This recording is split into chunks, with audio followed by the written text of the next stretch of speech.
Today, we're talking about renting in Singapore, answering some questions you may have, sharing some tips and tricks, as well as my personal experiences renting in Singapore as a local in her mid-20s. All this led me to finding this room in a 3-bedroom condominium apartment at 1.3k SGD per month. One which meets all my needs and which I'm highly satisfied with. So let's get into it. Okay, so this is me in 2023 and this is potentially you in 2024. You and me are like lost sheep wanting to rent a place in Singapore but don't know where to start. The first thing that you might want to think about will probably be your budget. For me, I was willing to fork out 30 to 40% of my take-home pay, which is around 1.2k SGD per month on rent back in 2023, and this is inclusive of water and electricity bills. It could be more or less depending on you, so do set a reasonable range for yourself. Based on this budget, you can then decide what type of housing is available for you to choose from. The 4 main types of housing you can find in Singapore is the HDB flat, condominium, co-living space and loft units. HDB flats are built by the Singapore government for the general public and is heavily subsidised, so they tend to be cheaper. While condominiums are considered private properties in Singapore and they usually have their own amenities like gyms and swimming pools for residents to use, as well as security guards to safeguard the residences. Co-living spaces are like small suites in a community living space that has common living areas, kitchen and recreational facilities, while loft units consist of 2 stories and a high ceiling, and this layout is quite rarely found in Singapore. Here, you might also want to think about whether you want to live in a shared environment or privately. You can either rent a room, which will be cheaper but share common places with others, or the entire unit, which will be more expensive but with more privacy. So given my budget of 1.2k, I can probably only rent a room because an entire apartment will be at least 2k per month, and that is probably at some random corner in Singapore where birds don't even fly to. Co-living space will be out for me because I much rather die than socialise with strangers. Loft will be out due to the price. Between HDB and condominium, I will go for the condominium because I do gym every week and having the gym right below my house will save me so much time and mental struggle to get there. I am willing to pay a bit more for a healthier future. Since I'm going for a shared place, there's this question of whether I want to stay together with a landlord. Honestly speaking, I prefer to stay with the landlord rather than random strangers. Although there seems to be more freedom without the landlord around, other tenants might go out of control, bringing random people home and not taking care of the common areas. Things can also get tricky when splitting the water and electricity bills. With the landlord around, tenants will be more in control and sometimes the landlord will pay for the water and electricity bills as well as aircon service. I'm also assuming with the landlord, the place will be cleaner because I'm quite a psychopath when it comes to cleanliness. The next thing to consider will be the location. Is it near your workplace? Is it near MRT and bus stops? Is it near food areas and supermarkets where you can get affordable food and groceries? Would you prefer a more crowded or a more quiet neighbourhood?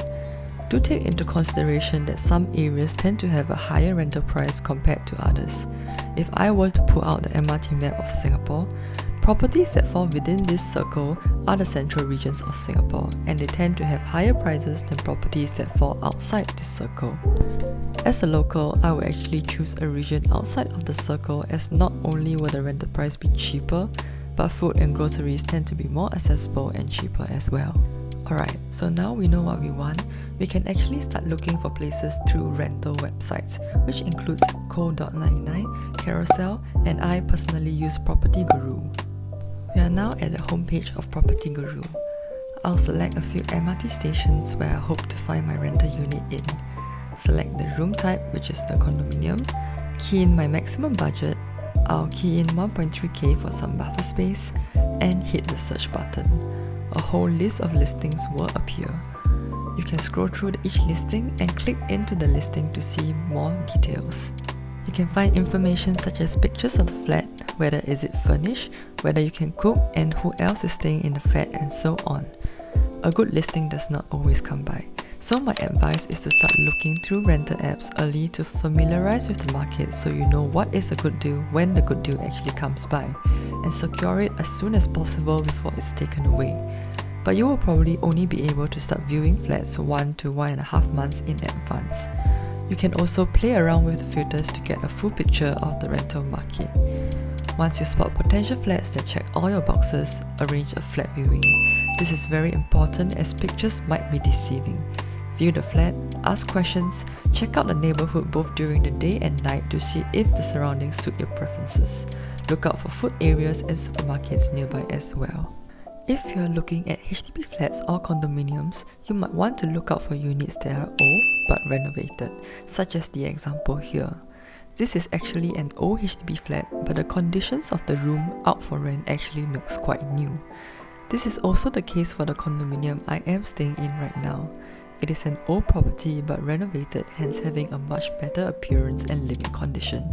It is rare for this type of listing to come by. I was literally scrolling through Property Guru every waking hour and spotted this place 13 hours after it was listed. This unit had 2 rooms for rent, thus I contacted a friend who was also looking to rent a room.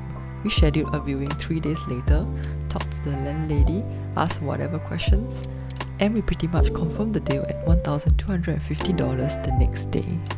After deciding on this unit, I had to submit a letter of intent to the landlord, which is a preliminary agreement between me and the landlord before the deal is finalized. After which, I pay a good of faith deposit to the landlord, which is 1 month worth of rental fee, to show that I'm serious in renting this unit. Lastly, a tenant agreement is signed between me and the landlord where both of us are agreeable to the terms stated in this agreement. This whole process is usually facilitated by an agent whom is hired by the landlord. They are also the ones that list the property on the rental websites. Before paying the good of faith deposit, make sure that the landlord is truly the owner of the property and read through the tenant agreement very carefully before sealing the deal. So yeah, so far my renting experience in this unit has been pleasant. I am on great terms with my housemate and landlady. We will have small talks around the house and help each other out when needed. Do check out my room tour video of this rental unit if you have yet to through the link at the end of this video. I hope this video was helpful and do comment for any questions. Thank you for watching and bye!